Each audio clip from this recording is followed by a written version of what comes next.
Hello everyone and welcome to the Chuck Files. This week I'd like to bring to you the first one in a list of videos about games like Dark Souls. And in this episode I'm going to talk to you about Risen. So let's get to it. Risen is a fantasy third-person RPG that is based on exploration and combat. One of the things that I really liked about the game is that, like Dark Souls, it rewards a lot of exploration. Early in the game you'll be able to explore different places with your character, and the more you explore, the more objects and rewards you'll find.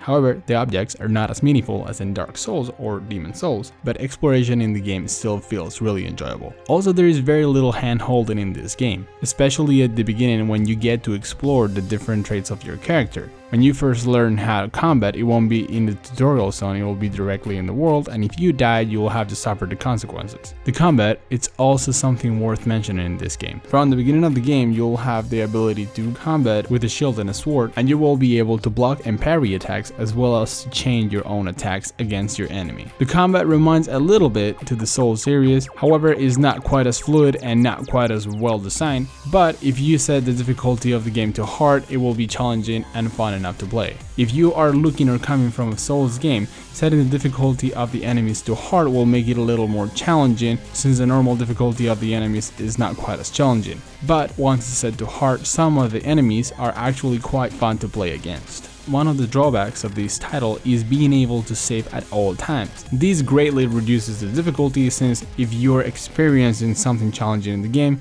you can just quick save before you have to go through it and then repeat and repeat till you get over whatever piece of the game that you are having trouble with. This breaks a little bit the game experience and sets the difficulty bar of the game way lower. However, if you don't use this mechanic quite as often, the game is far more challenging and more fun to play. After the first few hours in the game, you will be able to experience joining different classes that will define the path that your protagonist follows through the story of the game. Picking one of these classes will determine the attacks and abilities that you will be able to do with your character. However, none of their abilities will be fully blocked from your character, and you will still be able to access or acquire them later. Similarly to the Soul games, you will be able to level up your character and improve different abilities, making your character fit better your personal gameplay style. Another similar trait to the Soul games is the medieval and fantasy environment that the game is set in. You will be able to explore tombs that have a dark atmosphere and puzzles in them, as well as to